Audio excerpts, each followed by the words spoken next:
World class vacuum cleaner company में Dyson का नाम आता है, जिसके फाउंडर हैं जेम्स डायसन। लेकिन सक्सेस रातों रात नहीं मिलती।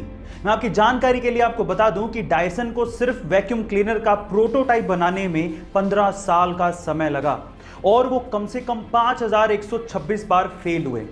15 साल और 5127 ट्राई के बाद उन्होंने वो वैक्यूम क्लीनर सक्सेसफुली बनाया और आज डायसन कंपनी 70,000 करोड़ की कंपनी है। गाइस, वो कहते हैं ना कि अगर आप कोशिशें नहीं छोड़ते तो एक दिन सफलता आपके कदम जरूर चूमती है।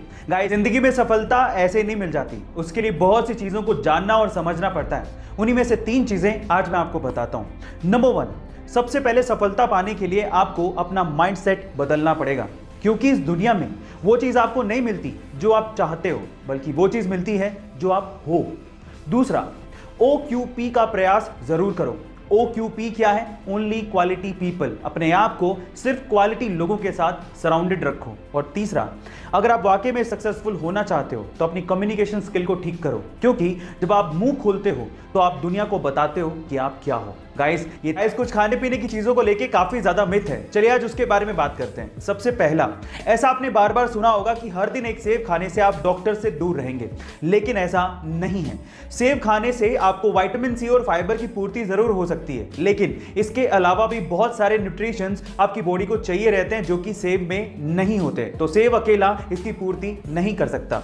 दूसरा, ऐसा कहा जाता है कि बरसात में अगर आप दही खाते हैं तो आप बीमार पड़ सकते हैं, लेकिन यह भी गलत है। दही में ऐसे बैक्टीरियाज होते हैं जो कि आपके गट की इम्यूनिटी को बढ़ाता है और आपके डाइजेशन सिस्टम को ठीक करता है, इसलिए यह भी एक मिथ ही है। गाइस, आपने अक्सर गौर किया होगा कि पब्लिक ट्रांसपोर्ट जैसे कि बस, ट्रेन, मेट्रो, इनमें महिलाओं के लिए, बुजुर्गों के लिए और फिजिकली चैलेंज लोगों के लिए सीट्स रिजर्व्ड होती हैं, लेकिन फिर भी इन सीट्स पर आम लोग बैठे रहते हैं। और महिलाओं के आने के बाद भी, या फिर बुजुर्गों या फिर फिजिकली चैलेंज लोगों के आने के बाद भी ये लोग अपनी सीट नहीं छोड़ते। क्या आप उसके पीछे का रीजन जानते हैं? उसके पीछे का रीजन है एजुकेशन, जो कि हमें हमारे बच्चों को स्कूल के शुरुआती दिनों में ही देनी चाहिए, जैसा कि जापान में होता है। जापान में बच्चों को स्कूल के शुरुआती दिनों में ही सिखाया जाता है कि अगर आप किसी पब्लिक ट्रांसपोर्ट में जा रहे हो और अगर वहां पे कोई महिला या फिर बुजुर्ग या फिर फिजिकली चैलेंज्ड पर्सन या फिर कोई प्रेग्नेंट विमेन आ जाए तो तुरंत अपनी सीट को छोड़ें और उन्हें बैठने को जगह दें। गाइस, एक बेसिक सा सवाल है मेरा, लेकिन इंपॉर्टेंट बहुत है। सवाल यह है कि पासपोर्ट और वीजा में आखिर फर्क क्या होता है? अगर नहीं जानते तो चलिए मैं आपको बताता हूं। सबसे पहले है पासपोर्ट। पासपोर्ट एक तरह का आइडेंटिटी कार्ड है जो कि आपको काम आता है बाहर, यानी कि विदेशों में। जब आप बाहर जाते हो और अगर आपको वहां पर अपनी नेशनैलिटी को प्रूव करना पड़ जाए तो वो आप करते हो अपने पासपोर्ट के थ्रू, यानी कि पासपोर्ट आपको डोमेस्टिक फ्लाइट्स पे काम नहीं आता। दूसरा है वीजा।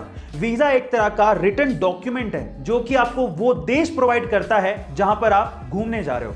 उस वीजा पे ये साफ साफ लिखा होता है कि उस देश में आप कितने समय तक रुक सकते हो। ये होता है वीजा। गाइस,